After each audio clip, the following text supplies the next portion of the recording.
Today I went to get some test paints from B&Q for my mum.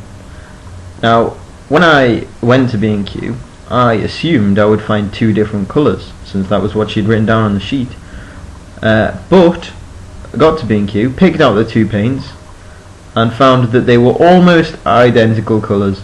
Hold on, I'll get them, and you will see how similar they are. Here we go. Now, to my eyes, they are the same from any more than about 3 inches. If anyone can tell me the difference, that would be nice. But one's called Mellow Mocha, and the other is called Soft Stone. So there you go. I'm pretty sure that's the only difference. They're so similar, it's unbelievable. But when I was at B&Q, I decided to use the self-checkout. I thought that would be quicker and easier and less embarrassing than maybe having to talk to somebody.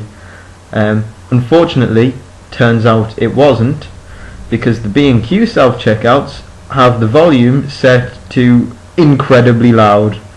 So I went along, put the paints through, and then couldn't find the finish and pay button because it was in a different colour. I'll be honest, it's actually quite big.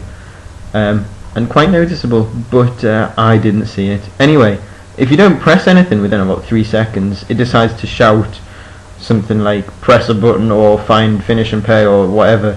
But because they were so loud, everyone around could hear, so the two masters of the self-checkouts turned around and started looking at me like I was some kind of idiot, which I think a lot of the self-checkout staff tend to do as soon as you can't manage to press a button, and then seem to think that you're completely incompetent because you can't do it, when actually, no, just give me a few moments.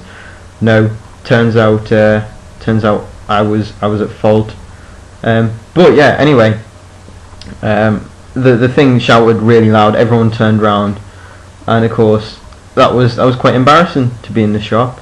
So I thought, right, let's get this over and done with as quick as possible, put the money in, and kind of ran away quite quickly. That was probably making things worse. But as I left, it started shouting after me, goodbye, hope to see you again, or something, I can't remember. But I was almost at the doors, and I could still hear it, and it was to be fair, I think the fleeing from the machine was probably the bad idea in that situation. But yeah, that was quite funny. Well, funny, embarrassing. It's quite funny in hindsight. But yeah, that's the thing with self-checkouts. They're just a complete pain. I mean, I don't see why we're all lured into thinking that it might be somehow easier, because I don't think anyone has ever used a self-checkout more than twice without having to actually have someone come over and help. Although, to be fair, they don't give you much time before they come over and help, because they seem to think that we're a load of incompetent idiots when it comes to using a self-checkout machine. Anyway, yeah, goodbye.